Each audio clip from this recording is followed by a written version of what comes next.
Sa isang madilim na lugar naglalakad ang isang lalaki sa isang lubid. At may mga taong nangungutya sa kanya, hanggang sa mawala siya sa konsentrasyon sa mga naririnig niya kaya naman nahulog siya. Nagising ng lalaki sa isang kwarto at sa sama ng panaginip niya siya ay nainis. Sa isip ng lalaki gusto niya ng malalakas at wala siyang pakialam sa mahihina. Sa isang sulok may isang babae na binabastos ng mga kalalakihan. Ang babae naman ay isang palaban at di patatalo at sinabing baka gusto nilang basagin ko itlog nyo. Gusto na umalis ng babae nang biglang hawakan ng lalaki ng mahigpit ang braso ng babae. Bigla dumating ang bida at sinabing mga mahihinang feeling malakas. Ang aga-aga kung ano-ano ginagawa niyong kalokohan sabi ng bida.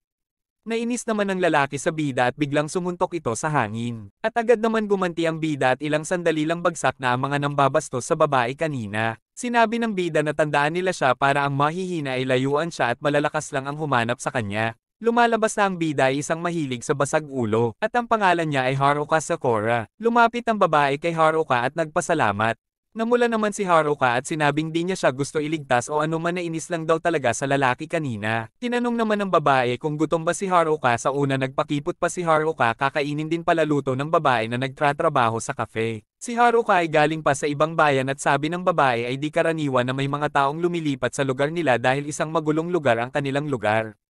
Laging may mga away ng mga gang at agawan ng teritoryo sa lugar nila kaya naman halos walang normal na tao ay di nagtatangkang pumunta pa dito. Ang pangalan ng babae ay Kotoha. Nagustuhan ni Haruka ang luto ni Kotoha kaya at gusto niya pa mag-take off ng isa pa. Sabi ni Kotoha na kakaiba pormahan ni Haruka. Nainis si Haruka dahil sa pagpansin sa kanyang pormahan. Nilapitan ni Kotoha si Haruka at namangha sa kanyang mga mata ngunit napagkamala ni Haruka na gustong makipag-away ni Kotoha. Sinabi ni Haruka na di importante ang porma sa laban.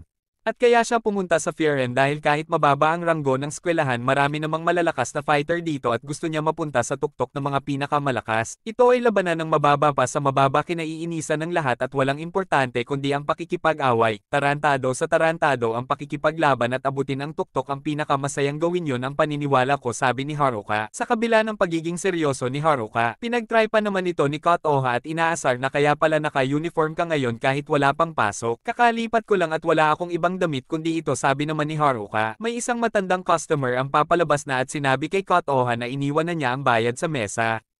Agad naman tinulungan ni Kotoha ang matandang sa paglabas ng kafe.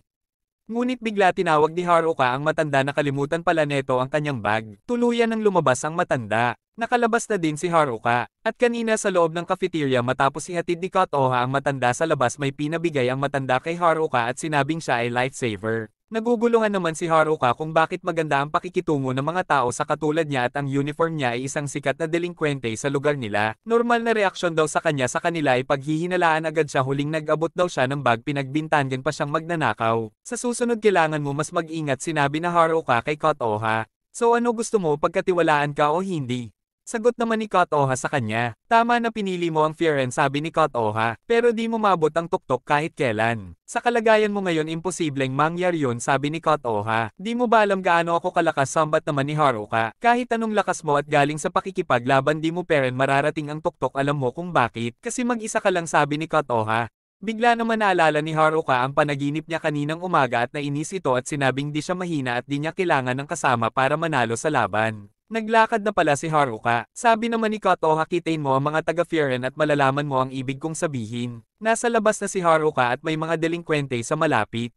May isang babae naman ang tumawag sa cellphone. Wala nang ibang tao sa daan kundi si Haruka at mga delinkwente. Isa sa delinkwente ay ang binugbog ni Haruka kanina. Nagpatuloy si Haruka sa paglakad at pinigilan ito ng lalaki. Sinusubukan mo ba akong iwasan sabi ng lalaki pinagmasdan ng lalaki ang porma ni Haruka may pa-contact lens at kakaibang ayos ng buhok pa daw si Haruka. Ano ka ba magko-cosplay sabi ng lalaki na halata ng lalaki na mukhang tunay ang buhok at mata ni Haruka at sinabihan itong pusa sabay ngisi ng lalaki. Ngumisi din naman si Haruka at mas nagustuhan ang gantong sitwasyon. Sa kanya ito ang normal na reaksyon ng mga taong nasa paligid niya. Sa pakikipag-away nararamdaman ni Haruka ang halaga niya.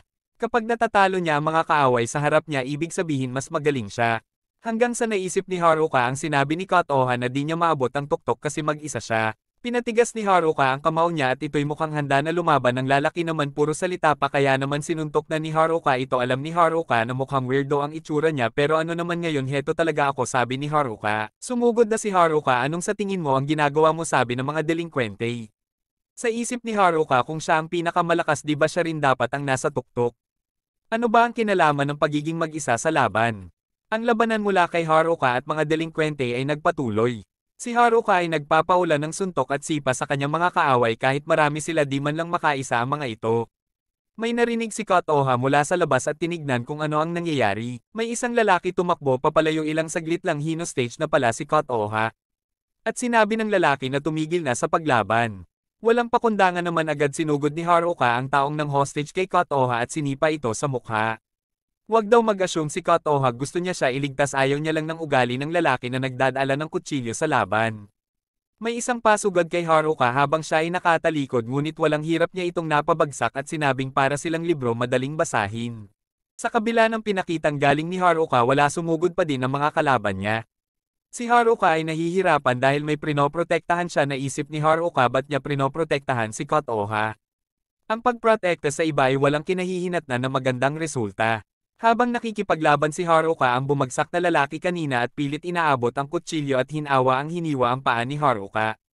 Nagdulot na upang di makalaban ng maayos si Haruka.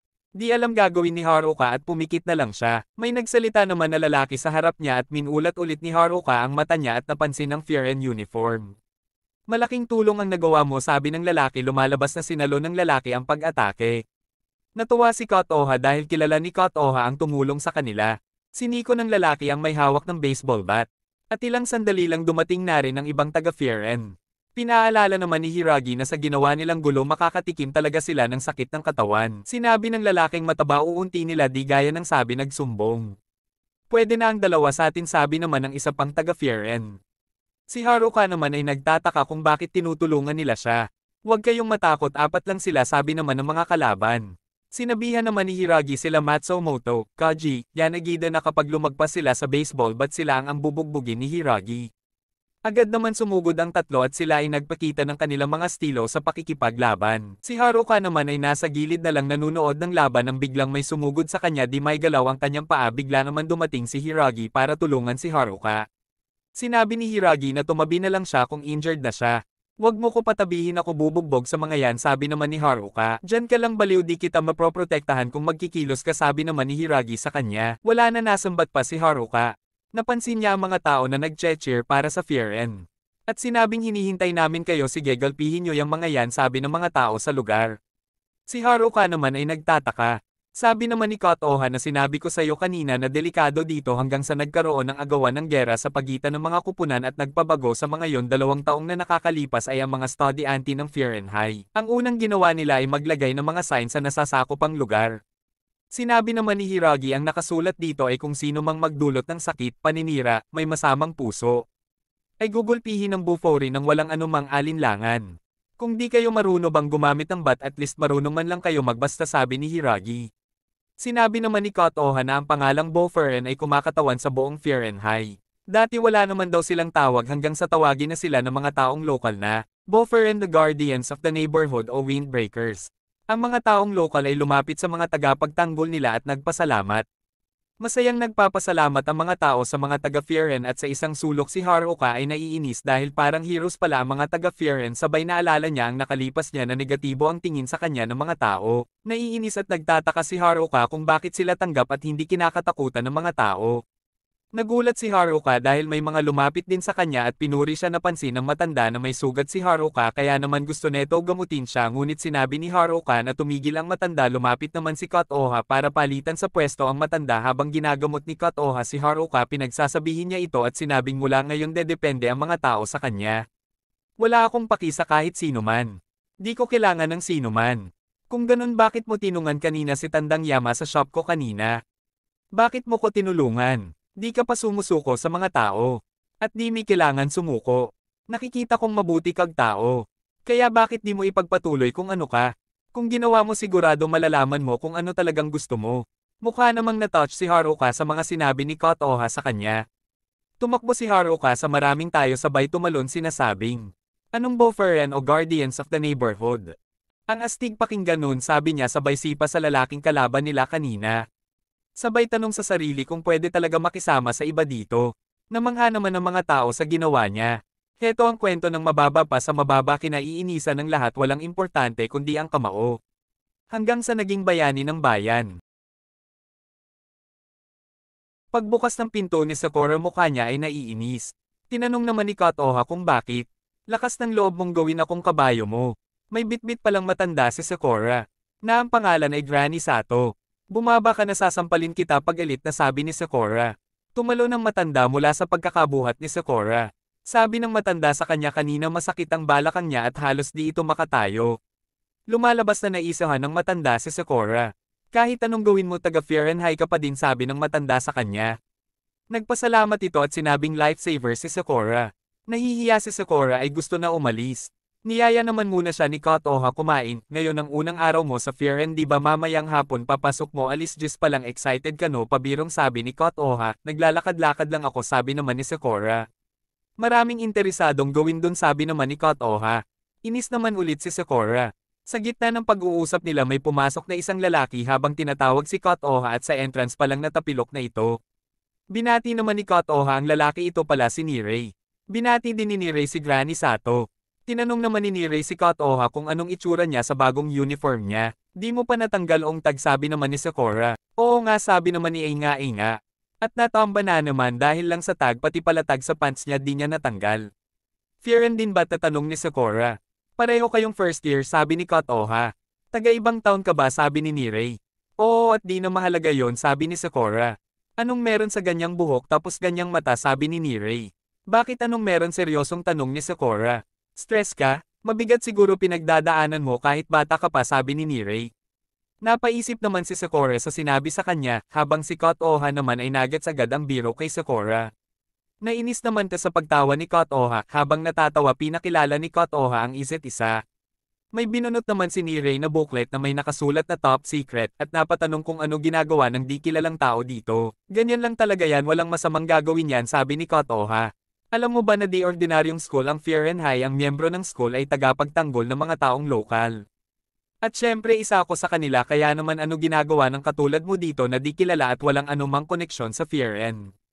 Kukunin ko ang top spot sabi naman ni Sakura. Maganda maging hero of justice ng town at mukhang marami malalakas doon pakiramdam ko sasaya ako kung isa ako sa magiging pinakamalakas doon. Huwag kang nagsasabi ng mga bagay na di mo kayang gawin dahil kung ginawa mo yan mapapanood ka sabi naman ni Nirei sa kanya. Tawang-tawa naman si Kotoha hinamon naman ni Sakura si Nirei sa labas ng suntukan. Bigla naman nagmamadali umalis si Nirei at sinabing magpapatrol pa siya sa town bago pumasok sa school mamaya dahil ngayong araw isa na din siya sa mga hero of justice ng kanilang lugar. Nakakatawa siya hindi ba sabi naman ni Kotoha kay Sakura. Ganong klaseng tao papasok sa Fahrenheit? Ganong klaseng tao walang gagawin sa laban sabi naman ni Sakura. Sigurado ka ba dyan sabi naman ni Kotoha. Marami na akong nakitang ganon sabi ni Sakura. Inalok ni Kotoha si Sakura ng kape.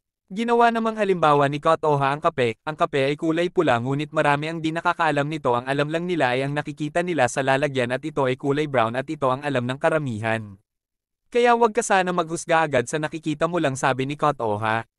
Tinanong naman ni Sakura si Kotoha kung malakas ba talaga ang lalaking yon? Yan lang ba mahalaga sa iyo sabi ni Kotoha. Nasa labas na si Sakura at habang naglalakad hinarang siya ng mga may-ari ng bakery at inalok siya ng libreng tinapay. Tinanong ni Sakura kung para saan. Malaking tulong sa amin ang mga estudyante ng Fahrenheit at gusto namin magpasalamat sa ganitong paraan. Ikaw din ang galing mo kahapon ikaw ang usap-usapan dito sabi naman ng babaeng may-ari ng bakery. Di pa ako gutom sabi ni Sakura sabay umalis na ito. Hinabol si Sakura at binigay ang tinapay at sinabing kainin na lang ito mamaya. Nahiya naman ang tinaggap ni Sakura ito. Habang patuloy si Sakura sa paglakad maraming taong nagpapasalamat at nagbibigay sa kanya dahil sa ginawa niya kahapong tulong. Napaisip naman si Sakura kung bakit sobrang bait ng mga tao sa katulad niya. Akala ni Sakura di niya mararamdaman ang ganong traito kahit kailan. Bigla naman nagulat si Sakura dahil bigla may lumapit sa kanya para humingi ng tulong. Si Nirei naman ay napalaban sa isang skinita. Bakit daw nakialam si Nirei kanina sa pinopormahan niyang babae? Halatang ayaw naman sa'yo ng babae sabi naman ni Nirei. Tinutulungan niyo ang town at tinatawag niyo sarili niyong boyfriend o anuman pero kayo namyuan ang halatang may kailangan ng tulong. Pinigilan naman ni Nirei ang lalaki para makaalis. Di ka magiging hero umuwi ka na at umiyak sa nanay mo tawa naman ang mga kasama nito. Sumugod naman ulit si Nirei at sinabi ang motto ng mga taga-Fahrenheit na sino mang manggulo at may masamang loob ay paparusahan ng mga boyfriend ng walang alinlangan. Nagtawanan naman ang mga ito sa narinig. Nainis na ang lalaki dahil ayaw bumitaw ni Nirei sa kanya kaya naman pinagsusuntok niya si Nirei at sinabing wala siyang paki kung windbreaker pa kayo ang mapaparusahan sabi ng lalaki. Agad namang dumating sa eksena si Sakura at pinatalsik ang lalaki sa isang sipa. Bakit mo ko nililigtas sabi ni Nirei? Taga-Fieren ka din ba? Balak mo ba iligtas ang kaibigan mo? Huwag kayong mag-isip ng ganyan. Ayaw ko lang talaga sa mga mahihinang piling malakas. Nainis ang mga kalaban at sumugod na ang mga ito. Di mo sila kaya sabi naman ni Nirei. Matapos ang isang transition bagsak na agad ang mga kalaban. Namangha naman si Niri sa nakita at sinabing ang bilis parang pumikit lang ako saglit tapos na ang laban. Sino ang lalaking ta? Palis na si Sakura at nagpasalamat naman si Nirei at sinabing disappoint ka siguro kasi ang katulad ko papasok din sa Fieren High. Di kita sinasadyang iligtas maraming nagpapanggap na malakas kung saan-saan at di ko alam kung ano nakain mo para mag-enroll sa Fieren at ngayon alam ko na ang kakayahan mo. Sumingit naman si Nirei at kwento ang buhay niya noon na palagi siyang nabubuli hanggang sa may magligtas sa kanyang taga-Fieren mula noon ginusto niyang maging katulad ng lalaking nagligtas noon sa kanya pero sobrang hina niya. Naalala niya ang sinabi niya kanina tungkol kay Nirei pero sa nakita niyang tapang ni Nirei kanina nagkaroon ng respeto si Sakura sa kanya at sinabihang mahina ka pero di ka naman umaatres sa bakbakan. Dumating naman ang babaeng nagtawag kanina ng tulo MG kay Sakura at nagpasalamat kay Nirei sa ginawang katapangan niya kanina nagpasalamat din ang babae kay Sakura at namula na naman siya sa hiya, tinawag ni Nirei sa Sakura at nilabas ang top secret booklet niya at tinanong si Sakura ng tungkol sa kitaohan niya. Maraming tanong si Nirei na irita naman si Sakura at binatukan niya si Nirei, gusto lang naman daw ni Nirei mangolekta ng data sa mga taong malalakas na mula na naman si Sakura at umalis na at sinabing gawin mo gusto mo. Sinabi ni Nirei na panonoorin niya siya ulit makipaglaban at habang ginagawa sasamahan niya na din si Sakura, sa tingin mo di ko alam pumuntang school? Marami akong kilala dito at kaniseido ko pasikot-sikot dito sasamahan kita hanggang sa tuktok sabi naman ni Nirei, hinailan niya na si Sakura para pumuntang eskwelahan, sa eskwelahan ng Fieren may isang lalaki at Winelcom ang mga first years. Sa ibang lugar naman nakaupo pa si Sakura habang kumakain. Nasarapan naman si Sakura sa tinapay na bigay sa kanya kanina. Alam naman ni Nirei kung saan galing ang tinapay. Pero kailangan na daw nila umalis. Minadali niya na si Sakura, nasa Fieren School na sila at excited na sila dahil gusto ni Sakura makakita ng kutulad ng mga taong nakasama niya makalaban kahapon. Nakita naman ni Nirei ang class roster paper, tinignan ang mga pangalan nila at naging magkasama sila sa klase. Masaya si Nirei na makasama si Sakura sa isang klase. Tinignan ulit ni Nirei ang listahan at nakita ang mga iba pang malalakas na kasama niya sa klase. Kilala mo sila? Hindi pero sila ay astig. Pakilala ko sila, hindi nasabi ni Sakura. Importante na kilala mo ang mga makakasama mo sa klase. Nagulat naman si Nirei sa nakita niya sa listahan. Anong meron? Takot na takot man naman ang mukha ni Nirei. Ano nangyari sa hype mo kanina? Gusto mo na ba umuwi? Sakura magpakatino ka sa loob ng klase maging pala kaibigan ka sabi ni Nirei. Niloloko mo ba ako sabi naman ni Sakura. Seryoso ako outsider ka at baka pagkamalan ka nilang kalaban kailangan ipakita mo na wala kang gagawing masama dito sa Fieren. Habang nagsisilite si Nirei nag-stretching naman na si Sakura. At sinabing di ko alam kung anong mga klaseng tao nasa loob kaya dapat mag-warm up muna ako. Di ka ba nakinig sa mga sinabi ko outsider ka at baka pagkamalan ka nilang kaaway at ang delikado pa doon ay baka buong school mo kalaban mo. Wala akong pakialam kung kalabanin ako ng lahat yun naman ang gusto ko ang mapunta sa itaas ng pinakamalalakas. Binuksan na ni Sakura ang pinto at nabaling ang tingin ng klase sa dalawa. Natakot naman si Nirei sa mga titig ng mga kaklase niya. Mukhang di na masabi-sabi naman ni Sakura sa mga nakikita. Ikaw siguro si Sakura sabi naman ng isang lalaki na papalapit sa kanila. Ano naman kung ako? At sino ka ba sabi naman ni Sakura? Nagpasensya naman si Nirei para kay Sakura. Yang eye patch yang mahabang earrings. Walang duda ikaw si. Ako si Leonardo DiCaprio sagot ng lalaki. Nagulat naman si Sakura dahil pang Fori Egner ang pangalan niya. Japanese ako sabi naman ng lalaki. Di ko inakala na palabiro pala siya sa personal. Ikaw si Suho di ba sabi ni Nirei sa lalaki. Oo yun ang tawag sa akin ng karamihan. Ang eye patch pala nata ay nagsesil ng mga ancient Chinese spirit. Sa nakaraang aksidente mo yan di ba? Yun ang sabi ng iba. Nainis naman si Sakura dahil pinagtritripan na pala siya kanina. Inawat naman ni Nirei si Sakura at sinabing sa mga first years isa siya sa mga kilalang malakas. Tama na ang tungkol sa akin ikaw naman Sakura anong tungkol sa'yo seryosong pagkasabi ni Suo.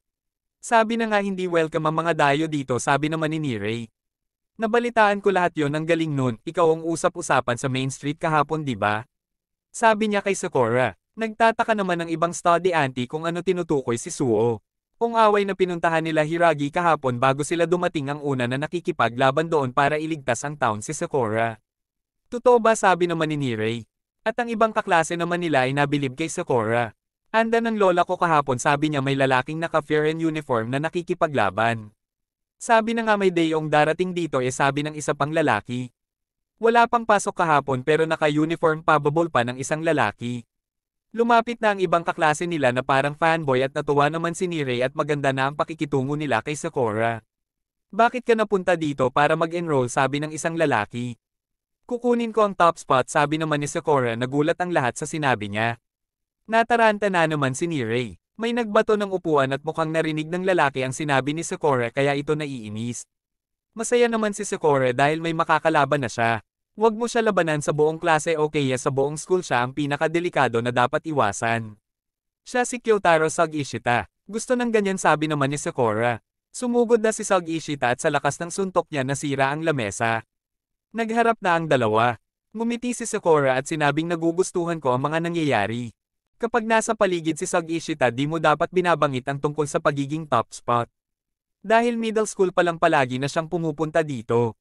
At kinikilala ang lakas niya dahil doon siya palang ang kinilalang miyembro ng Boferen kahit di pa siya nag-aaral dito. Fan siya ng kasalukuyang top spot ang leader ng Fieren High. Kaya naman nagalit siya sa sinabi mong kukunin mo ang top spot. Pigilan niyo sila sabi ng isa nilang kaskwela, di mo ba kayang gawin yun sabi naman ni Suo. Di ko kaaya. Kung di niyo sila pipigilan mapapatay ang dayo. Bigla naman nadulas si Sakura. Pero natuwa pa si Sakura habang iniiwasan ng suntok. Sa galing ni Sakura nagawa niya pa ng paraan atakihin si Sug-Ishita sa ganoong posisyon. Nabigla naman ang lahat sa nakita nila. Fanatiko ka pala, di mo ba kayang mag-decide ng ikaw lang? Ang mga katulad mo di ako kayang pabagsakin sabi ni Sakura. Natahimik saglit ang silid sa ginawa ni Sakura. Itutuloy na sana ang laban nang biglang may boses na lumabas sa speaker. Ano ba kailangan ko pindutin dito sabi ng lalaki. Naka-on na sabi naman ng isa sa background. Nagsalita naman ng malakas ang lalaking nasa likod ng speaker habang binabati ang mga study auntie. Magsalita ka lang ng normal baliw, sabi naman ng isang nasa background. Unang speech ko to, sabi naman ng lalaki. Malakas na ang normal na boses mo baka makakuha pa tayo ng reklamo sa labas ng campus sa ingay mo sabi ng nasa background. Storbo naman sila, pero tuloy na natin sabi naman ni Sakura. Di pinansin si Sakura ng lahat dahil sila ay nakafocus para makinig sa nagsasalita. Buong kwarto tulala. Sino ba yung nagsasalita sabi ng isip ni Sakura. Pinakita na ang lalaki sa likod ng speaker at nagpakikila bilang leader ng Boferen na si Hajime Umemiya. Natuwa naman si Sakura sa narinig niya na ang leader pala ng Boferen ang nagsasalita, habang ang iba naman ay seryosong nakikinig. Si Umemiya ay nakalimutan ng sasabihin. Mukhang dismayado ang lahat pero si Sug-Ishita ay seryoso pa din. Enjoyan nyo ang kabataan nyo sabi naman ni Umemiya. Ibig kong sabihin ay narating nyo na hanggang dito sa high school. Maghanap kayo ng maraming kaibigan at gumawa ng masasayang alaala, maganda kung pupunta kayong beach o mag-hiking. Pero mas recommend ko mag-beach. Nakakawalang pakisabi naman sa isip ni Suo. Kaya ngayong summer pupunta tayong lahat sa beach sabi ni Umemiya. At kakain tayo ng shaved ice. Shaved ice tanong naman ni Nirei. Anong masama doon sabi naman ni Sug-Ishita kay Nirei. Wala naman, ang salita ng Diyos mo o Buddha pinasaya ako sabi naman ni Nirei. Nagpatuloy sa pagsasalita si Umemiya. Sigurado wala naman mapapaaway ngayong unang araw sabi ni Umemiya. Agad naman pinunasan ni Sug-Ishita ang dugo sa mukha niya. Nakita ng lahat ang laban niyo sabi ni Suo. Siya ang nauna sumugod kaya naman sinipa ko siya sa mukha sabi naman ni Sakura. Kahit papano masabi ko man lang to. Kayong lahat protektahan niyo ang Fieren. Protektahan niyo ang mga tao, ang kanilang ari-arian. Ang kanila paniniwala. Protektahan niyo ang mga mahalaga sa inyo. Sabay-sabay naman nag-yes sir, ang mga study auntie. Nagulat naman si Sakura. Yun na lahat ng sasabihin ko. Tere kuha tayo ng makakain sabi ni Umemiya di pa naka-off ang broadcast sabi ng nasa background. Napapisip naman si Sakura kung sino ang lalaking yun para mapasunod ng ganon. Ang mga gantong klase ng mga study auntie. Pinagbabati naman ni Suho ang dalawa. Di ako makikipagsundo di naman ako ang nauna sabi ni Sakura. Ikaw ang nauna, inatake mo ang kaklase mo ano iisipin ng leader kung malaman niya at sabi ni Suho. Agad naman inabot ni Sug-Ishita ang kamay ni Sakura. Nagulat si Sakura. Napapaisip si Sakura na di siya sanay sa shake hands matapos mag-away. Nagkakaailangan ng dalawa. Masaya naman ang lahat dahil nagkaayos na silang dalawa. Gorilla ba siya, sabi ng isip nilang dalawa. Sinugod naman ng ibang study auntie si Sakura. Para makipagbiruan sa kanya. Ang galing ng sipang yun, sabi ng isa. Nakapa-flexible mo, sabi pang isa. Naalala naman ni Sakura ang mga nangyari simula nang dumating siya sa bayan na ta. Naalala niya din kung gaano kalungkot ang buhay niya dati. Kala ng isa na wala na ng malay si Sakura. Agad naman sinuntok ni Sakura ang nagsalita. Masaya si Sakura, sa isip ni Sakura mas mainit pala ang katawan ng tao kesa inaakala niya. Habang masayang nagbabonding sila Sakura, may bigla namang dumating na senior nila at sinabing lalabas sila. Sila Sakura ay nagpipinta ng pader. Mali ang ginagawa mo, sabi ni Nirei kay Sakura. Si Suo naman pinuri si Nirei sa gawa niya. Habang si Sakura naman ay gulong-gulo kung ano ang nangyayari. Kaka-rating lang namin, sabi ni Sakura. Manahimik ka, dalian nyo at pumunta na kayo sa courtyard kung hindi sisigawan din nila ako, sabi ng senior nila. Si Hiragi naman ay inorasan pala ang pagpunta nila sa courtyard. At sinabing mas mabilis pa kumilos sa kanila ang mga kindergarten. Nakikilala naman ni Sakura si Hiragi. Kilala mo ba siya, sabi ni Nirei. Oo, nakasam ko siya lumaban kahapon, iligtas ang babaeng nagtratrabaho sa cafeteria. Agad naman tinakpan ni Hiragi ang bibig di Sakura at nilayo ito. At sinabing huwag maingay tungkol kay Kotoha dahil kung nalaman niya na nasa panganib si Kotoha siguradong malaking gulo ito.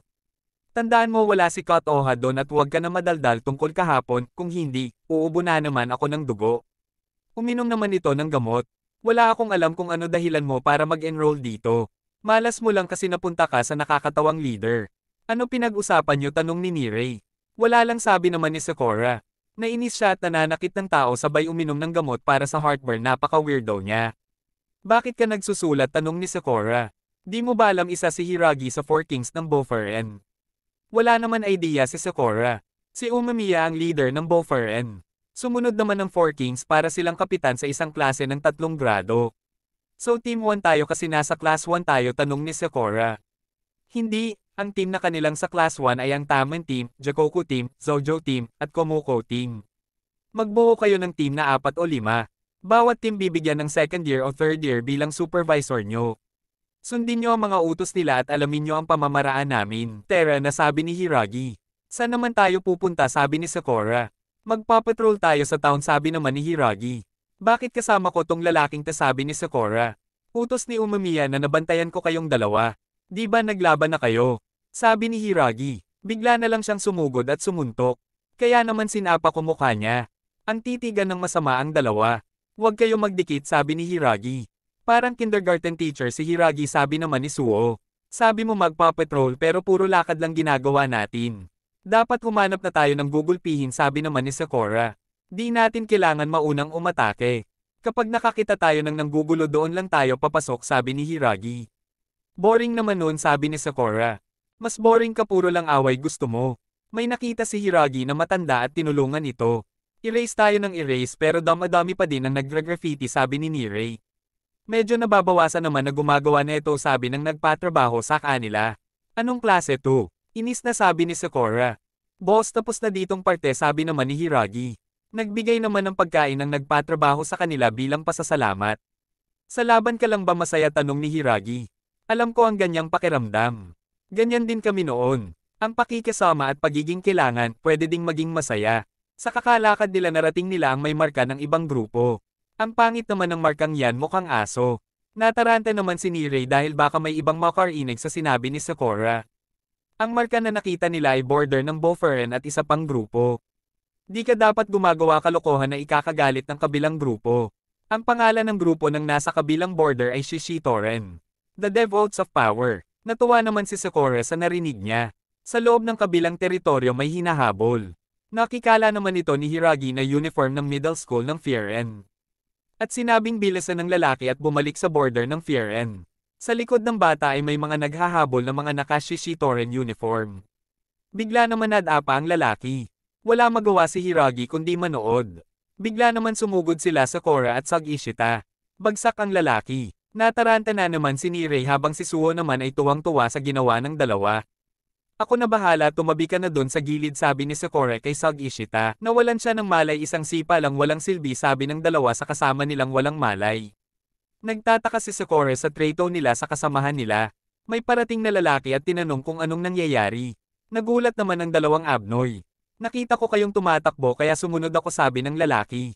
Nakikala naman ni Hiragi ang lalaki. Sa dami ba naman magpapakita, bakit siya pa? Ang lalaki ay si Joe Taguma, ang second of command ng Shishitoren. Bakit may mga taga-Firen dito, sabi ni Joe. Nagulat naman siya dahil walang malay ang kasamahan niya. Lumapit si Hiragi at sinabing hinahabol niya ang kasamahan namin. Nakikala naman ni Joe si Hiragi at kumaway pa ito. Nainis naman si Sakura sa mabagal na pananalita ni Joe. Kayo ba may gawa nito, sabi ni Joe. Na-excite naman si Sakura dahil mukhang malakas si Joe. Nagising ang nawalan kanina ng malay at sinabing di kayo pwede basta-basta pumasok sa teritoryo ng iba, malalagot kayo, sabi ng lalaki. Pinukpok naman ng bote ni Joe ang lalaki. At nawalan ulit ito ng malay. Habang binubugbog ang walang malay, sinasabihan naman ito na, natalo ka na, di ba? Ibig sabihin mahina ka, alam mo yon. Tumigil ka na, kasamahan mo siya, di ba, sabi ni Hiragi. Ang lalaking tay natalo na ibig sabihin mahina siya at ang mahihina ay di nabibilang sa Shishitoren. Sabay tanggal ng uniform nito na ibig sabihin tanggal na siya sa Shishitoren. Walang kwenta, sabi naman ni Sakura. Dev Oaths of Power? Patawa kayo, sabi ni Sakura. Nang bubugbog ka ng walang malay tapos tatawagin nyo iyong power? Akala ko pa naman gaganahan ako sa inyo. Binaygo nyo ako, sabi ni Sakura. At nagharap na nga ang dalawa. Sinabi mo bang binaygo? Patayin mo na siya, sabi naman ng isang lalaki sa likod. Ikaw, ang ganda ng buhok mo, parang chessboard. Ngayon makakatikim ka na talaga. Napakabilis mo naman magsalita. Di ako mabilis, mabagal ka lang, sabi ni Sakura. Ganun ba? Naiinis na ako sa'yo, sabi ni Joe. Napagpas siya na ako, gugulpihin kita sa metikulosong paraan. Di ko makakalimutan ng mukha mo. Hanggang sa muli, chessboard, sabi ni Joe sabay alis na ito. Nataranta na naman si Boy Taranta at sinabing siguradong gera na ito. Si Hiragi naman ay ini na nagtataktak na ng gamot. Kung di lang sana kayo sumugod, basta-basta mas maganda pa sana ang kinalabasan, sabi ni Nirei. Hindi basta hahayaan ni Joe ang ganitong nangyari. Sa lahat ng taga-Shishitoren siya ang pinakaseryoso sa pagprotekta ng teritoryo. Di maganda ang magiging katapusan nito, sabi ni Hiragi. Nangyari na ang nangyari, pasensya na, dapat ako ang unang kumilos, sabi ni Hiragi. Sa ngayon bumalik na muna tayo sa school. At ikaw, anong pangalan mo? Ako si Sasaki. Sumama ka sa amin. Kailangan ko i-report lahat kay Umamiya. Nung narinig ko siya sa broadcast, mukhang normal lang naman si Umamiya, sabi ni Sakura sa isip niya. Nai-excite makita ni Sakura ang leader ng Boferen. Ang pinakamalakas sa Boferen. Hiragi, tignan mo ta. Ang talong at singkamas tumutubo ng maayos. Gumawa tayo ng mukbang video kapag namunga ng mga ito. Ang pinakamalakas sa Boferen, isip bata pala, sabi ni Sakura sa isip niya. May gusto ka ba kainin? Sabi niya kay Hiragi. Shishito pa lang ang nasabi ni Hiragi nang sumingit si Umamiya. Gusto mo ng Shishito chili? Sigurado ka ba? Mahina sikmura mo, di ba? Di sila nagkakaintindihan, sabi naman ni Nirei. Si Sakura naman ay nadidismaya sa nakikita niya. Ganyan pala si Umamiya, sabi ni Sakura. Ang lalaking yan ay Sir Umamiya, sabi naman ni Sag Ishita. Manahimik ka, sabi naman ni Sakura. Bakit ang daming tao dito, sabi naman Umamiya. Tinuturuan ni Umamiya ang mga bisita niya tungkol sa mga halaman. Sabay sabi, ang cute ng halaman ko, di ba? Wala naman may pakialam kundi si Sag Ishita lang. Magiging okay lang ang lahat, sabi naman ni Suo kay Sasaki. Ganyan talaga yan, di nakikinig sa mga nakapaligid sa kanya, magsisilite yan hanggang mapagod. Habang nagtaturo si Umamiya tungkol sa mga halaman. Pare-pareho lang naman yang damo, sabi ni Sakura. Tignan mong mabuti, magkaiba sila, oh. Sa pagkadismaya ni Sakura kay Umamiya, nagtataka pa din siya. Dahil kahit parang ewan siya, ginagalang siya lahat ng mga study auntie. Nagtataka si Sakura kung ano nakita ng mga study auntie sa kanya. Bigla naman tumayo si Sasaki at nakiusap na ipaliwanag ang nangyari kanina. Kinakabahan siya, sabi naman sa isip ni Suo. May nakita akong magnanakaw sa shopping district. Hinabol ko ang magnanakaw hanggang di ko na malaya, nasa lugar na pala ako ng Shishitoren. Buti na lang niligtas ako ni Sakura at Sag Ishita. Gusto ko maging katulad ng Boferen, ngunit nadala ako ng damdamin ko. At naging dahilan pa ako para mag-umpisa ang away ng Boferen at Shishitoren. Patawarin niyo ako, sabi ni Sasaki habang umiiyak. Sasaki, sabi ni Umamiya. Paano mo nalaman ang pangalan ko, sabi naman ni Sasaki. Salamat. Wala kang kasalanan, sinubukan mo lang ipangtanggol at iligtas ang taon, diba? Sabi naman ni Umamiya kay Sasaki. Kami na ng mga kuya mo bahala sa lahat, sabi niya kay Sasaki. Naginhawaan naman si Sasaki sa sinabi ni Umamiya. So paano ka pala niligtas ng dalawang ta? Sinipa nila palayo ang lalaki. Natawa naman si Umamiya. Kasama nila ako pero wala ako nagawa, nakakahiya ako, sabi naman ni Hiragi. Di naman gusto ni Umemiya na masyadong pinuproblema palagi ni Hiragi ang mga sitwasyon. Ako ang inutusan mo bantayan tong dalawa sabi ni Hiragi. Si Sakura talaga dahilan para mas lumala ang sitwasyon sabi naman ni Nirei. Manahimik ka, wag ka maingay sabi ni Sakura. Bakit, ano bang nangyari sabi ni Umemiya. Sabi nila Devotes of Power sila pero nambubugbog ng walang malay. Kaya naman sinabihan ko silang walang kwenta. At doon natapos ang kwento sabi ni Sakura. Ganun pala sabi ni Umemiya. Magaling sabi niya sabay tapik-tapik sa ulo ni Sakura. Nagtataka naman si Sakura. Pati ako napapaisip, patagal ng patagal nawawala na sila ng kwenta sabi Umemiya. Sakura, nabalitaan ko ang nangyari sa Main Street kahapon. At ngayon niligtas mo si Sasaki. Salamat sa pagprotekta ng pamilya ko, masaya ako, nagkaroon ako ng maasahang kapatid sabi niya kay Sakura habang hinihimas ang ulo nito. Masaya naman ang lahat maliban kay Sag Ishita na naiingit kay Sakura. Anong nangyayari, pakiramdam ko ligtas ako sa tabi niya at nawala bigla ang inis ko sa kanya. Ngayon alam ko na kung bakit siya nirerespeto ng lahat. Dahil sa tabi ipaparamdam niyang ligtas ka sabi sa isip ni Sakura. At kailan naman kita naging kuya sabi ni Sakura. Pamilya ang tingin sa lahat ng nasa town sabi ni Umemiya. May tumawag kay Hiragi sa cellphone si Kaji. Sinabi naman ni Kaji na si Shitoren habang ito ay nauutal. Anong problema sabi ni Umemiya. Bigla namang may nagsalita. Nasa baba na pala ang Shitoren at kasama ang leader nila na si Choji Tomiyama. Umemiya, maging patas ka at lumabas ka at makipaglaban. Bakit andito ang leader nila? Rambola na ba? Ibig sabihin mas malakas siya sa lalaking yun, excited na pagkasabi ni Sakura. Sa likod ni Sakura naramdaman niya ang matinding aura. Si Umemiya pala at Hiragi ay handa na bumaba. Agad naman siyang sumunod. Sumunod na din si Sag Ishita at Suo. Pati si Sasaki. At Nirei. Nasa baba na sila. Sinabi ni Umemiya na dyan lang kayo. Nagreklamo naman si Sakura dahil gusto niyang sumama. Di ko na uulitin sabi ni Umemiya. Nagtataka naman si Sakura dahil di niya maigalaw ang paa niya. Yung lalaking yun tapos yung lalaki ngayon. Para siyang nagpalit ng Keitaohan sabi ni Sakura. Hoy Choji, yung hawak mo kasamahan namin yan, seryosong sabi ni Umemiya. Oo, alam ko. Galit ka na ba? Sabi ni Choji. Mukhang masaya ka sabi ni Umemiya. Tumatawa siya habang kinakausap si Umemiya. Anong klaseng halimaw kaya siya sabi ni Sakura. Tara Umemiya, one-on-one na tayo sabi ni Choji. Kayo ang unang sumugod. Sapat na rason naman na yun para palagan mo ako, hindi ba? One-on-one. One-on-one. Paulit-ulit na sinasabi ni Choji. Totoo na kami ang unang nanakit, pero sa ginawa mong pagpatol sa mga kasamahan ko, naiintindihan mo ba? Patas na siguro tayo. Pinag-iisipin naman ni Choji ang sinabi ni Umemiya. Dahil iyan mo magdesisyon sabi ni Umemiya. Agad namang sumugod si Choji kay Umemiya. Sinipa ni Choji si Umemiya na parang siya si Mikey. Napigilan naman ito ni Umemiya gamit ang isang kamay. Umatras si Choji at sinabing, sinugod kita ngayon, ikaw naman sagodin mo ako sabi ni Choji. Bakit gustong gusto mo makipag-away sabi ni Umemiya. Gusto lang talaga kita makalaban sabi ni Choji. Simula nung nasa tuktok na ako naging boring na. At ikaw nasa tuktok ka din pero mukhang lagi kang masaya, lagi kang tumatawa na parang baliw. Napakadaya nun, kaya naman sasakupin ko ang Frieren. Tatalunin kita at kukunin ko lahat, ganun ba? Napakalungkot naman ang buhay mo sabi ni Umemiya. Lumabas naman ang mga miyembro ng Shitoren. Anong pinagsasabi mo sa boss namin sabi ng isa sa kanila? Bakit kayo andito sabi naman ni Choji. Nag-raid ka mag-isa din naman ata, masaya yon sabi ni Jo kay Choji.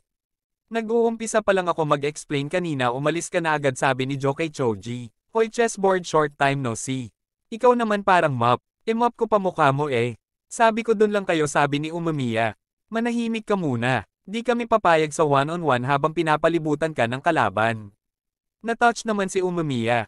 Makikipaglaban na ako ng one-on-one kaya lumayo muna kayo sabi ni Choji. Ang pakikipag one-on-one dito ay medyo delikado. Tignan mo sabi ni Jo. Sumigaw naman si Umemiya na huwag makikialam. Choji, tinatanggap ko na ang hamon mo na one-on-one.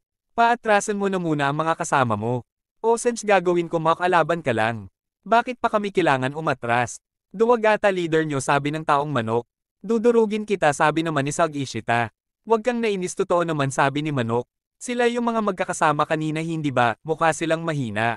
Mukha kang matapang, pero para kang bata kung magsalita sabi naman ni Suo sa lalaki. O kalma, mga bata kalma muna. Choji, kung gusto mo ng one-on-one gawin mo na lang bukas. Bakit naman? Maggagabi na, tignan mo. Kung makikipaglaban ka sa gabi di mo makikita ang pangit na mukha ng bubugbugin mo, di ba? Paano mo naman titignan bogbog mong mukha sabi naman ni Sakura. Kung ganun bakit hindi na lang tayo mag one-on-one lahat? Masaya yun sabi ni Choji. Ang maghaharap-harap ay si Choji laban kay Umamiya. Ako laban kay chessboard. Ako na bahala kay long hair sabi naman ni Manok. Ako naman na bahala kay eye patch. Pinili ako ni cute na bata sabi naman ni Suo. Kung one-on-one lang tayong dalawa ay sapat na sabi ni Umamiya. Mas masaya kung mas marami sabi naman ni Choji. Mas masaya kami sa ganito sabi ni Sakura.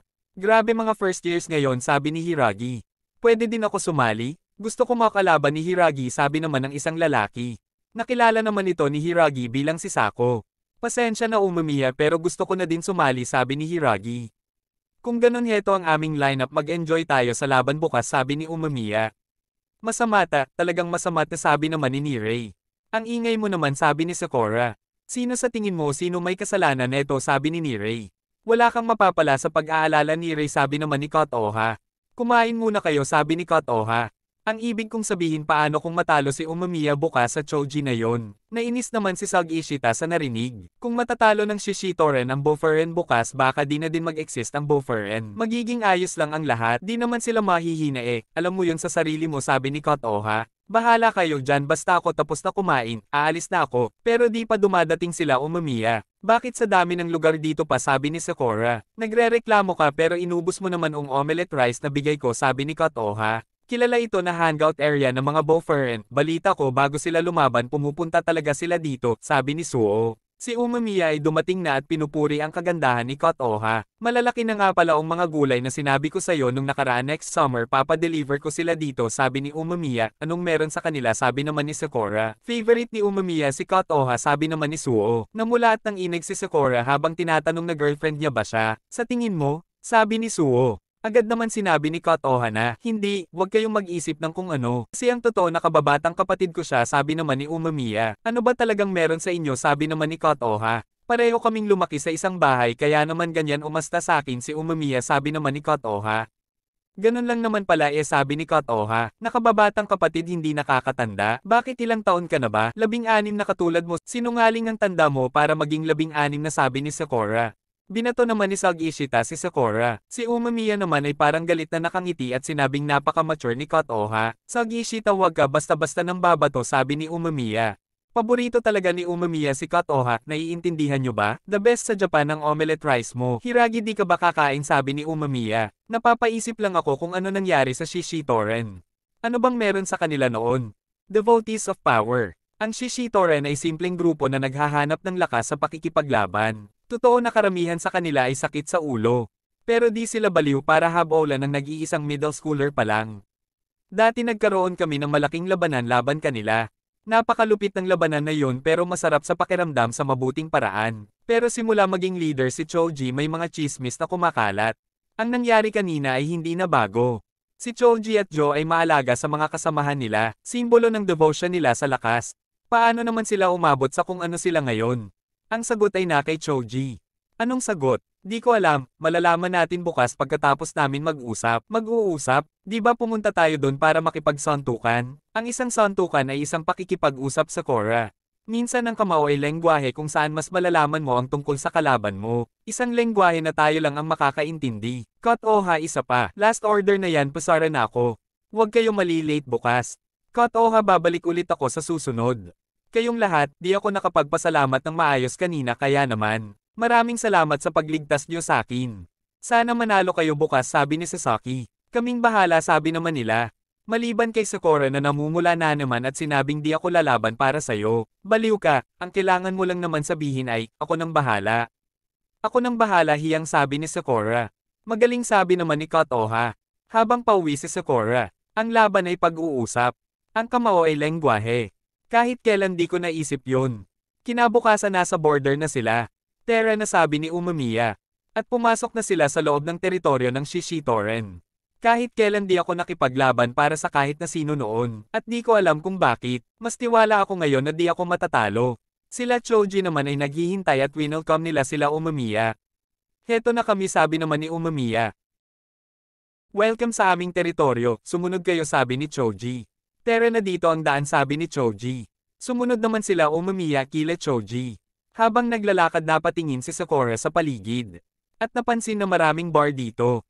Marami talagang bar dito sa Shishitoren, kilala ito bilang pinakamaraming bar sa buong distrito. Narinig ko buhay na buhay dito kapag gabi at magulo din, sabi ni Nirei. May naalala ko, sabi ni Sakura. Ano palang ginagawa mo dito? Di ka naman kasama sa lalaban. Bakit hindi? Kasama naman ako sa pangyayari kahapon kaya kasama din ako ngayon. At saka miyembro din naman ako ng Boferen. Kahit di ako malakas tulad nyo, gusto ko din matuto protektahan ang sarili ko. Pakiusap, hayaan nyo ako matuto. Gawin mo gusto mo, sabi ni Sakura. Ang dali mo talaga mag-blush, sabi ni Suo. Manahimik ka. Ikaw ang manahimik, sabi naman ni Hiragi. Di ka man lang ba kinakabahan kahit konti? At ikaw naman mag-relax ka lang, sabi ni Umamiya. Mamasahe kita mamaya bago ka lumaban, sabi ni Nirei kay Sakura. Di ko kailangan. Mukha namang maasahan silang lahat, sabi naman ni Umamiya. Sa bagal nila maglakad, minadali na sila ni Choji. Ang lugar ay puno ng graffiti na parang pugad ng masasamang tao. Formal kong i-welcome kayo sa aming kuta, ang Ori. Ang pangalan dati netong hideout nila ay Orion, dati itong theater pero nalugi. Okay, gawin na natin, sabi ni Choji.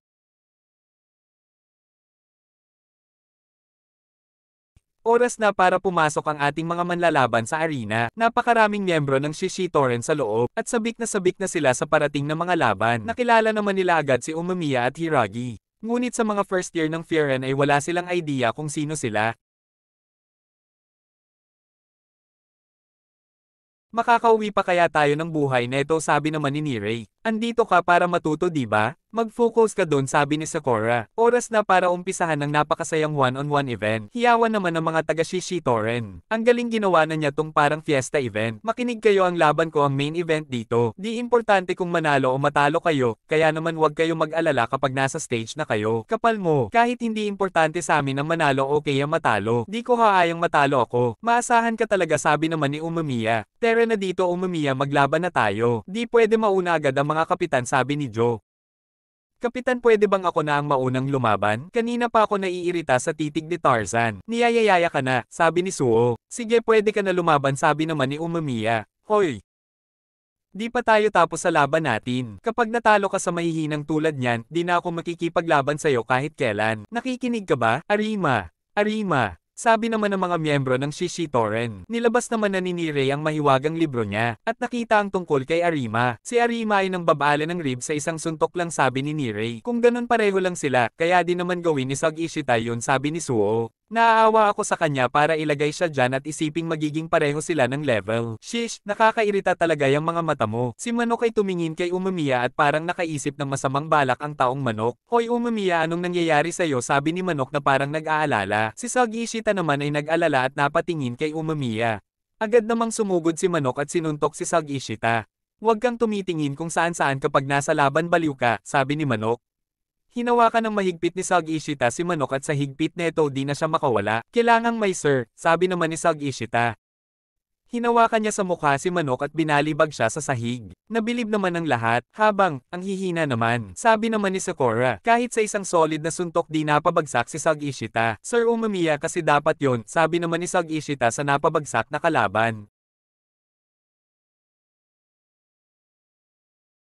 Di totoo ito. Totoo pre, tinalo niya si Arima, sabi naman ng isa pa. Siya ba si One Punch Man?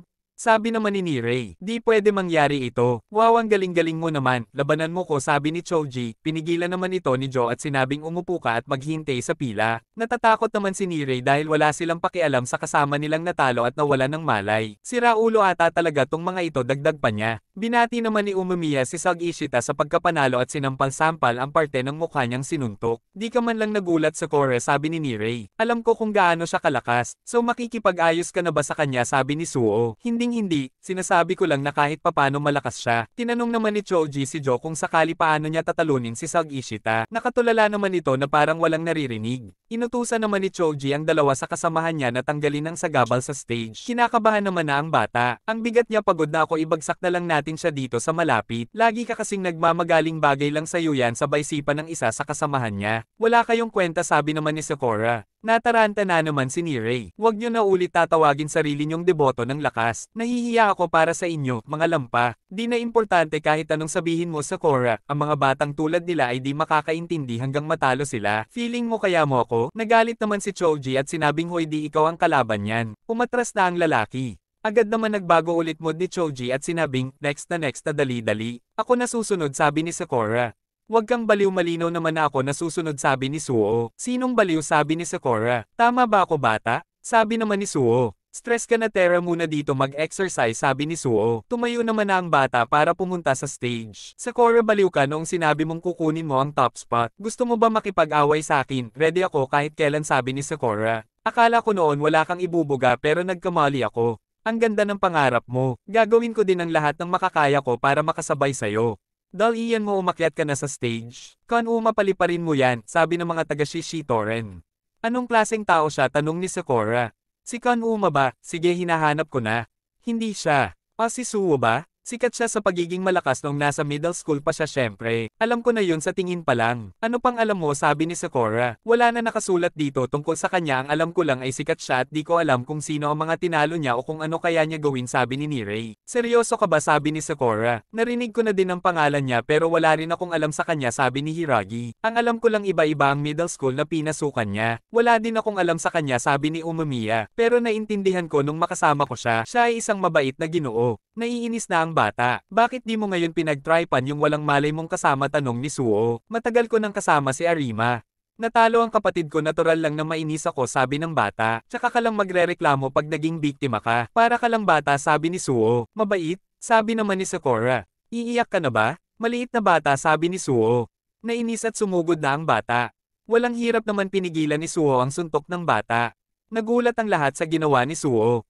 Cute ang pagiging isip bata, pero para lang sa mga bata na 6 years old pababa. Ngayon samahan mo ko, tuturuan kita paano pumunta sa adulthood sabi ni Suo. Anong nangyari sabi ni Nirei? Paano niya ginawa yun? Tsamba lang siguro yun sabi naman ng bata. Susuntukin ko siya ng mabilis tignan natin kung maiwasan mo pa ito. Sumugod ang bata ngunit walang hirap na binalibag lang siya ni Suo na parang si Goki Shibukawa. Di maganda balak mong gawin sabi ni Suo. Nainis na talaga ang bata at sumuntok na naman ngunit ginawang parang hook ni Suo ang kanyang paa at pinagpaglang parang dumi sa sapatos ang bata. Ano sa tingin mo ang kailangan mo para magtanda ka sabi ni Suo? Natulala naman ang bata at naalala ang sinabi ni Suo kanina na tuturuan siya paano mag-matured ang pag-iisip. Galit na sumugod ang bata. Ang galing parang nagsay sarili ang kalaban ni Suo sabi ni Nirei. Nagalit naman ang mga taga-Shishitoren at sinasabing, magseryoso ka naman. Bakit mo hinahayaan paglaruan ka? Umalis ka na dyan. Pinapahiya mo kami. Kung ano-ano sinasabi nyo, kahit anong gawin ko. Suntok, tulak, hila, at subukang hawakan siya di ko magawa. Nababalibag lang ako nang di ko alam ang nangyayari. Subukan nyo kayang kalabanin siya para alam nyo pinagsasabi nyo sabi ng bata sa kanyang isip. Di siya ordinaryong gentleman sabi ni Umamiya. Napakasama niya. Hinahayaan niya lang gawin lahat ng makakaya ng kalaban niya habang pinaglalaroan nyo ito, sabi ni Sakura. Pinapakita niya na sobrang layo ng agwat ng kakayanan nila sa isa't isa. Kung ako ang nasa sitwasyon ng kalaban niya magpapakamatay na lang ako sabi ni Sakura. Pero kahit kailan di ako mapupunta sa ganyang sitwasyon. Di ko alam kung bakit niya pinapahirapan ang kalaban niya ng ganyan. Sabi ni Hiragi. Siguro gusto niya lang pakitaan ng mga nasa paligid niya. Isipin mo, sabi ni Umamiya kay Hiragi narinig pala nila ang sinabi ni Suo kay Sakura kanina. Paano ko kaya siya makakasparing ng seryoso siya sabi naman ni Sakura. Ang kalaban naman ni Suo ay nagmumukha ng baliw sa entablado. Pinagpatuloy pero ni Suo paglaruan ng kalaban niya. Bilisan mo tumayo sabi ni Suo. Pinapahiya mo kami. Sabi mo seryoso ka sa paglaban dito. Sabi naman ulit ng mga grupo ng Shishitoren. Nakita ni Kanuma na natutulog si Choji habang lumalaban siya. Nakita niya rin si John na seryosong nakatingin sa kanya. At naalala ang ginagawa sa mga tulad niyang talunan. Siguro nauumpisahan mo na malaman ang sagot. Anong iniisip mo ngayon? Sabi ni Suo. Hindi ito pwede mangyari. Hindi ito totoo sabi ni Kanuma habang sumusugod. Pinigilan naman ni Suo si Kanuma gamit ang isang sipa pero di niya ito pinatama. Hayaan mo akong hulaan iniisip mo sabi ni Suo. Nai-imagine mong ikaw ang nasa kalagayan ng taong pinagtritripan mo lang noon. At yun ang sagot sa pagiging matured mag-isip. Imagination. Natamba naman si Kanuma dahil di matiis ang mga naririnig niya. Pumunta na tayo sa panibagong lesson bago ka makalimot sabi ni Suo. Ano sa tingin mo ang kailangan mo para masuportahan mo ang iniisip mong imahinasyon? Kailangan mo ng imahinasyon para maging realidad ito sabi ni Suo. Takot na si Kanuma kay Suo. Pumorma na si Suo para tapusin ang laban. Sa sobrang takot, sumuko na si Kanuma. Tama na yan, sabi ni Joe. Pasensya ka na eye patch pero pwede bang bumaba ka na, sabi ni Joe. Nagising naman si Choji. Tapos na ba, sabi ni Choji. Huwag, bakit? Sabi ni Kanuma na nauutal-utal. Wag mo na kaming ipahiya pa, sabi ni Joe. Teka lang, di mo na pala kami mapapahiya, kasi di ka nakabilang sa amin, sabi ni Joe kay Konuma. Gulat naman ito sa narinig. Si Suho ay pababa na. Ang pagiging adult ay dapat marunong makiramdam sa nararamdaman ng iba para magawa yun. Kailangan mo ng imahinasyon at experience. Maganda para sa'yo ito. At least kahit papano may natutunan ka, di ba? Sabi ni Suho kay Konuma. Ang mga taga-Shishitoren ay di makapaniwala. Pinaglaruan niya lang si Konuma. Kilala niyo ba siya? Hindi eh. Malamang isang first year na naman. Masamang balita talaga ang mga taga-Fieren, sabi ng mga nanunood. Suho, ang galing mo naman, hindi naman, sabi ni Suho. Anong tawag sa fighting style mo, Suho? Kung fu ba yun o baka naman Aikido? Di ako sigurado. Kasi ang master ko natutunan lang din ito ng mag-isa. Sabi niya tawag niya sa style na Tai Hodgepodge. Ganun ba? Naging emotional ka sa laban mong yun. Di ko inaasahan yun, sabi naman ni Hiragi. Oo nga, nakakahiya, di naman talaga ako ganun. Pero si Sakura siguradong naapektuhan kung paano ako lumaban kanina. Huwag kang manisi ng iba, pero gusto ko pag naglaban tayo gusto ko ibigay mo ang lahat mo. Ayan ka na naman, Sakura, yan na lang palagi mong sinabi-sabi. Sakura, para naman kasing puro problema lang aabutin ko sa'yo kaya di kita lalabanan. Puro problema? Puro problema pala ah. Kumalma ka, Sakura. Tumabi ka. Mukhang naiimpluwensyahan na nila ang isa't isa. Importante talaga yan para lumakas pa sila. Di ko pa nakalimutan yung sinabi mo sa akin kanina. Napakaisip bata mo naman, sabi ni Suho. Kumalma ka na, Sakura. Mukhang magiging magandang grupo sila. Hinihila nila Konuma si Arima. At dahil sa bigat neto, nabitawan ni Konuma ang pagkakahawak kay Arima. Dahil sa mababang pagbagsak, nagising si Arima at nakita si Konuma at gumapang palapit kay Konuma. Natalo ka din nila? Hangganan. Ito ang hangganan. Hangganan na natin. Naiingit ako, gusto ko din labanan si Eyepatch, sabi ni Choji. Okay, yung susunod, sabi naman ni Joe. Sa wakas ako na susunod, sabi ni Sakura, at tumayo na siya. Tumayo din naman si Sako. At tinuro si Hiragi. Pasensya na, Sakura, pero mas mauuna ako lumaban sa'yo. Hoy, teka lang, tapos na yung dalawang first years. Kaya bakit ako papahuli lumaban? Kalma, Sakura. Si Boy Labo kalaban mo, di ba?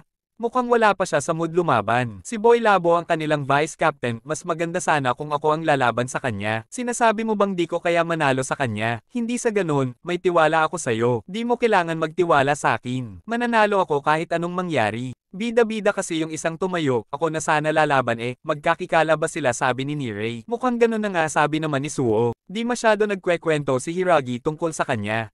Pero okay lang yan, di naman na bago na may kakilala siya sa labas ng Fieren. Sako, galingan mo, sabi naman ni Choji. Sa tingin ko di voluntaryo ang pagsali mo sa one-on-one na ito. May nangyari ba sa inyo? Di naman sumagot si Sako at pumunta na sa stage. Tulad ng dati, di ko mabasa ang iniisip niya, sabi ni Joe. Pero ang makitang lumaban ng isa sa Four Kings laban kay Sako ay talagang masayang panoorin, sabi ni Choji. Parang kailan lang, Sako, tumangkad ka na konti. So sumali ka pala sa Shishitoren. Wala na akong magagawa sa mga nangyari. Pasensya ka na, pero ako ang mananalo sa laban na ito. Hoy, wag na kayo magchismisan, maglaban na kayo dali-dali, sabi ni Choji. Handa na si Hirago lumaban. Ang unang sumugod ay si Sako. Napakabilis umatake ni Sako at puro harang naman ang nagagawa ni Hiragi.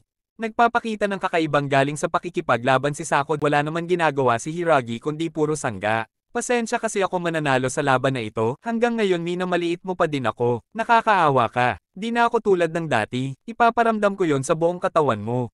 Sumugod na naman si Sako. Silang dalawa ay nagpapakita ng halos pantay na kakayahan sa pakikipaglaban. Walang nakakatama ng direktang tama sa isa't isa. Nagpapakawala si Sako ng sipa at bigla itong lumiko. Habang ang mga Shishitoren naman ay nahahype sa pinapakita ni Sako. Na-pre-pressured si Higari, di maganda, sabi naman ni Nirei. Ipagpatuloy mo yan, Sako, sabi ni Choji. Maganda ang pinapakita ni Sako. Siyempre isa siya sa top 5 na pinakamalakas sa atin, sabi naman ni Choji. Kaya hindi mahihirapan si Sako labanan si Hiragi, sabi ni Choji. Di ko talaga alam, iniisip niya, sabi naman ni Joe. Pero siya ang pinakapalaaway. Nung sumali siya sa atin para lang siyang napilitan. Di ko alam na kaya pala ni Sako magsalita ng ganyan karami. Oo, hindi lang palagi ko naririnig sa kanya noon. Oo nga, sabi ni Joe. Pruweba yun na nila niya mga sinasabi niya ngayon kay Hiragi. Puro diretso, ang inaasahan mo lang ay puro lakas.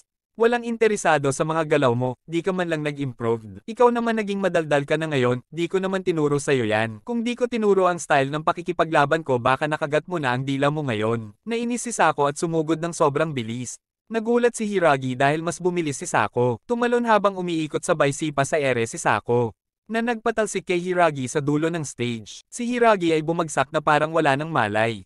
Di ka na nag-improve, mas hamina ka pa, sabi naman ni Sako. Sama-sama ka sa mga gantong tao, malamang na hamina ka talaga. Mga mahihina. Hoy, hindi ikaw. Hoy Shark Teeth, naririnig mo ba ako kinakausap kita? Nang dahil sa'yo tina-trash talk niya na kami dito. Ang mahina na parte lang sa'yo ay ang iyong kalamnan, hindi ba? Pag-alit na sabi ni Sakura. Susugado na ni Sakura si Hiragi. Pinigilan naman siya ni Nirei. Nagsisimula ka na mag-alala sa mga kaibigan mo, Sakura, sabi ni Suo. Naiinis lang ako kasi pinapahiya niya tayo, sabi ni Sakura. Oo na, sabi ni Suo. Relax ka lang, Sakura, sabi ni Umamiya. Sako pangalan mo, di ba? Si Hiragi ay isa sa mga 4 kings sa Boferen.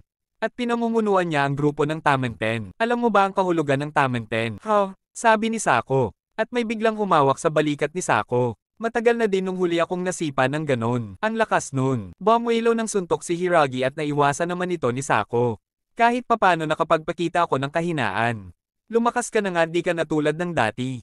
Tamenten o Bishamoten. Ang God of War na nagko-control ng battlefield. Salamat sa iyo, sinigawan ako ng first year, nakakahiya tuloy, di na magagamot yon ng kahit anong gamot. Pero kahit papano nagiging masaya na ito. Sabi ni Hiragi. May isang bata na naglalakad sa hallway at napatingin sa labas.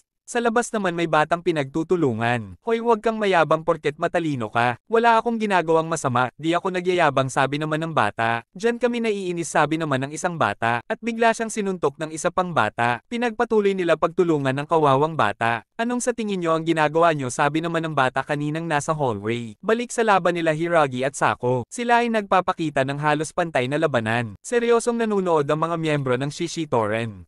Minsan lang tayo makakakita ng ganitong laban, sabi naman ng isa. Ang galing, sabi naman ni Suo. Ganyan ba talaga siya kalakas, sabi naman ni Sakura. Siyempre naman ang titulo ng 4 Kings ay hindi lang pang decoration. Kilala talaga siya sa tao natin bilang isa sa pinakamalalakas. Kung ganun siya kalakas, dapat di siya bumagsak, sabi naman ni Sakura. Nagwa-warm up pa lang siguro siya kanina. Sa tingin ko malaking tulong din yung words of inspiration mo kanina. Nagpatuloy ang matinding laban. Magaling ang lakas talaga ni Sako, sabi ni Choji. Oo nga, pero ang laban ni ito si Hiragi ang may kalamangan. Sa gitna ng matinding laban, napuruhan ni Hiragi si Sako ng matinding sipa. Nanlalabo ang paningin ni Sako. Sa kalagayan mo, imposibleng mas malakas ka kesa sa akin. Kung iisipin, nasa lugar ka ng puro relax lang ang buhay. Kaya bakit? Bakit, sabi naman ng bata? Kasi bullying ang ginagawa nila. Dapat ba di ko sila pinigilan? Kung hahayaan mo lang silang gawin nila sa'yo yan, uulit-ulitin lang nila gagawin nila. Kailangan mo lumaban kahit kunti. Umiyak naman ito at sinabing, pakiusap, turuan mo ako lumaban. Sige, noon sobrang lakas mo na. Kahit di mo sinubukang magkaroon ng grupo, kusang lumalapit ang mga tao sa'yo. Lalo na ako, bilib na bilib ako sa'yo, sabi ni Sako. Proud ako sa sarili ko dahil nagkaroon ako ng pagkakataon lumakad sa likod mo. Hiragi, congrats sa pag-graduate. Sa wakas makakapag-umpisa ka na sa Fieren. Oo, Hiragi-san, sigurado maaabot mo ang top spot ng Fieren. Nararapat ang katulad mo sa itaas. Hiragi-san, gagawin ko lahat para tulungan kang marating ang tuktok. Pakiusap, hayaan mo akong tulungan ka sa Fieren next year. Dati hindi pa maayos ang Fieren at kayang-kaya mo abutin ang top spot. Hoy Sako, mas makakabuti sa'yo kung di mo na ako susundan. Nagdesisyon akong suportahan ang nagngangalang Umamiya sa Fieren sa tuktok, kaya di ko makukuha ang top spot. At kahit pasundan mo ako, walang tsansa na magawa ko ang inaasahan mo sa akin. Kailangan mo na humanap ng ibang paglalaanan mo ng pansin. Si Sako ay natagpo ang nakikipag-away at siya lang ang natitirang nakatayo. Nakita naman siya ni Jo at Choji at niyayang sumali sa Shishitoren. Malakas ba kayo? Oo naman. Ako din malakas, sabi ni Choji. Devotion of power ang motto ng grupo namin. Malalakas lang ang tinatanggap namin, sabi ni Jo. Wala akong pakialam, gusto ko lang makalaban ng malakakas. Magiging malakas ako at tatalunin kita. Pagsisisihan mong iwan ako, sabi ni Sako. Hindi maaaring matalo ako. Hindi ako tulad mong nakipagkaibigan lang sa iba. Nag-focus ako sa sarili ko para lumakas. Sumugod si Sako mula sa ibaba. Inatake naman ito ni Hiragi. Ngunit tumalo ng malakas si Sako para mapunta siya sa likuran ni Hiragi.